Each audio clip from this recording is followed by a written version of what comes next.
Shri Venkateswara gold తాకట్టులో ఉన్న మీ బంగారాన్ని విడిపించి కొనబడును.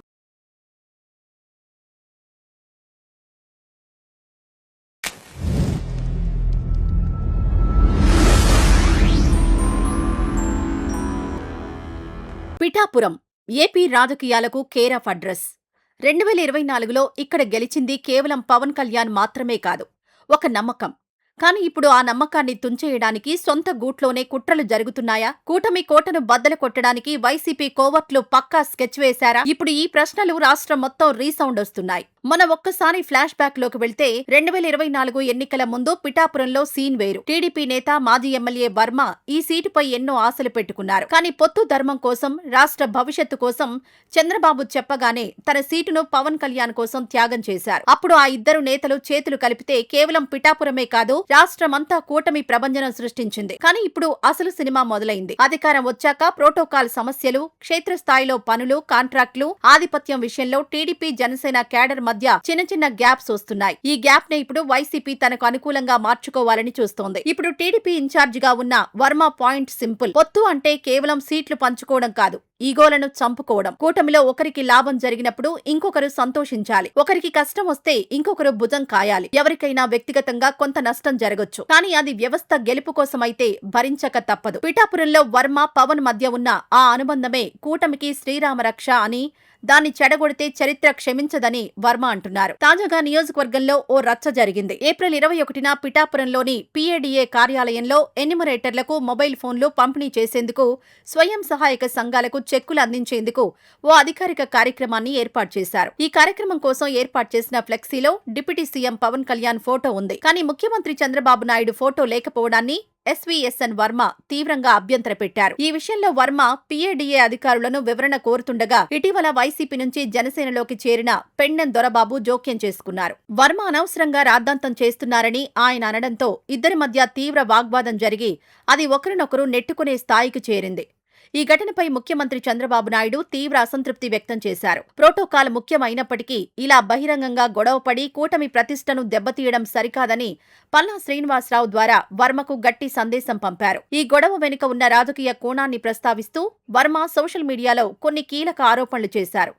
గత ఎన్నికల్లో పవన్ కళ్యాణ్ ఓటమి కోసం పనిచేసిన పెండెం దొరబాబు వంటి నేతలు ఇప్పుడు జనసేన ముసుగులో వచ్చి కూటమిలో చిచ్చు పెడుతున్నారని వర్మ ఆరోపించారు. ప్రభుత్వ నిబంధనల ప్రకారం ఫ్లెక్సీలో సీఎం ఫోటో ఉండాలని తెలిసినా కావాలనే కొందరు అధికారులు, అంటే వైసీపీ సానుభూతి పరులు, ఫోటోలు తీసేసి గొడవలు ప్రేరేపిస్తున్నారని టీడీపీ శ్రేణులు అనుమానిస్తున్నాయి. పొత్తులో ఉన్నప్పుడు ఏ ఒక్క పార్టీని తక్కువ చేసినా అది మొత్తం కూటమికే నష్టం. ఇక్కడ కూడా చిన్న చిన్న గొడవలను పక్కన పెట్టి పెద్ద లక్ష్యం కోసం పనిచేయాలి.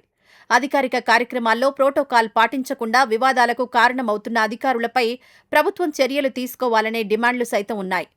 పార్టీలోకి కొత్తగా చేరిన వారు పాత కార్యకర్తలను రెచ్చగొట్టేలా ప్రవర్తిస్తుంటే వారిని వెంటనే గుర్తించి ఏరివేయాలని కార్యకర్తలు కోరుతున్నారు. ఇప్పుడు కూటమి ఎదుర్కొంటున్న అతిపెద్ద ముప్పు వైసీపీ కోవర్ట్లు. ఎన్నికల తర్వాత వైసీపీ నుంచి టీడీపీలోకి లేదా జనసేనలోకి జంప్ అయిన కొందరు నేతలు నిజంగా పార్టీ మీద ప్రేమతో రాలేదు. వారు ఒక మిషన్ మీద వచ్చారనే అనుమానాలు బలపడుతున్నాయి. చిన్న విషయాన్ని పెద్దది చేయడం, జన సైనికులను తమ్ముళ్ల మీదకు, తమ్ముళ్లను జన సైనికుల మీదకు ఉసిగొల్పడం వీరి పని అనేది అక్కడ వినపడే మరో ఆరోపణ. సోషల్ మీడియాలో ఓ వర్గం దీని మీద బలంగా పనిచేస్తోంది. పవన్ కళ్యాణ్ పిఠాపురం నుంచి పోటీ చేస్తారని ప్రకటించినప్పుడు మాజీ ఎమ్మెల్యే ఎస్వీఎస్ఎన్ వర్మ అనుచరులు తీవ్ర నిరసన వ్యక్తం చేశారు. పార్టీ ఆఫీస్ వద్ద టైర్లు తగలబెట్టడం, చంద్రబాబు ఫ్లెక్సీలను చింపేయడం వంటివి జరిగాయి. అప్పట్లో వైసీపీ సోషల్ మీడియా ఈ గొడవలను హైలైట్ చేస్తూ టీడీపీ కార్యకర్తలే పవన్ను అడ్డుకుంటున్నారు అని విపరీతమైన ప్రచారం చేసింది. ఇప్పుడు అదే బ్యాచ్ మళ్లీ లోపలికొచ్చి అప్పట్లో మమ్మల్ని అవమానించారు కదా, ఇప్పుడు మనం ఎందుకు తగ్గాలి అని టీడీపీ కార్యకర్తలను ఉసిగొలుపుతున్నారు. ఎన్నికల ప్రచార సమయంలో మరియు గెలిచిన తర్వాత కూడా ఫ్లెక్సీల మీద ఎవరి ఫోటో పెద్దగా ఉండాలి, ఎవరి పేరు ముందుండాలి అనే విషయంలో పదుల సంఖ్యలో గొడవలు జరిగాయి. ముఖ్యంగా గ్రామీణ ప్రాంతాల్లో జనసేన కార్యకర్తలు కట్టిన ఫ్లెక్సీలను ఎవరో గుర్తు తెలియని వ్యక్తులు చింపేయడం ఉద్రిక్తతకు దారితీస్తుంది. ఇలా ఫ్లెక్సీలు చింపేది సామాన్య కార్యకర్తలు కాదు, కూటమిలో చిచ్చు పెట్టాలని చూస్తున్న కోవర్ట్లే. ఒకరి ఫ్లెక్సీ ఒకరు చింపుకున్నారని నమ్మించి రెండు వర్గాల మధ్య భౌతిక దాడులు జరిగేలా ప్లాన్ చేస్తున్నారు. నామినేటెడ్ పదవుల భర్తీ ప్రక్రియ మొదలైనప్పటి నుంచి మార్కెట్ కమిటీలు, దేవాలయ కమిటీలలో మా వాళ్లకే ఎక్కువ కావాలి అని రెండు పార్టీల నేతలు పట్టుబట్టడం కూడా ఓ సమస్య అయింది. ఇక్కడే కోవర్ట్లు divide and rule policy play చేస్తున్నారు. జనసేన నేతల దగ్గరకు వెళ్లి మీరు ఇంత కష్టపడితే టీడీపీ వాళ్లు పదవులు కొట్టేస్తున్నారు అని టీడీపీ నేతల దగ్గరకు వెళ్లి మీ సీటు త్యాగం చేస్తే పవన్ గెలిచారు, ఇప్పుడు మీకేం విలువ లేదు అని నూరిపోస్తున్నారు.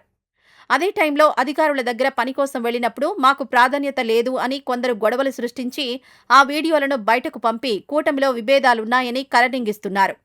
గతంలో మండల ఆఫీసుల్లో లేదా పోలీస్ స్టేషన్లలో పనుల కోసం వెళ్లినప్పుడు ఒక పార్టీ నేత చెప్పిన మాట వింటే ఇంకో పార్టీ నేత అభ్యంతరం చెప్పడం వల్ల బహిరంగంగానే వాగ్వాదాలు జరిగాయి. వైసీపీ సానుభూతి పరులైన కొందరు అధికారులు కూడా కూటమిలోని ఒక వర్గానికి అనుకూలంగా ఉండి ఇంకో వర్గాన్ని రెచ్చగొడుతూ కోవట్లకు సహకరిస్తున్నారనే విమర్శలున్నాయి. ఇక్కడ టీడీపీకి ప్రాధాన్యత తగ్గిందనే మాట ముందు నుంచి వినపడుతోంది. కానీ వైసీపీ నుంచి జనసేనలోకొచ్చి తమకు ప్రాధాన్యత లేదని ఓ వర్గం కాస్త హడావుడి చేస్తోంది అనే విమర్శలొస్తున్నాయి. వీరు లోపల ఉంటూనే గొడ్డలి పెట్టులా మారుతున్నారు. వీరిని గుర్తించకపోతే కూటమి పునాదులు కదిలిపోయే ప్రమాదం ఉందనే ఆందోళన వ్యక్తమవుతోంది. చివరగా పొత్తు అంటే ఒక యుద్ధం లాంటిది. శత్రువు బయట ఉన్నప్పుడు గెలవడం సులభం. కానీ శత్రువు ఇంట్లోనే ఉన్నప్పుడు చాలా జాగ్రత్తగా ఉండాలి.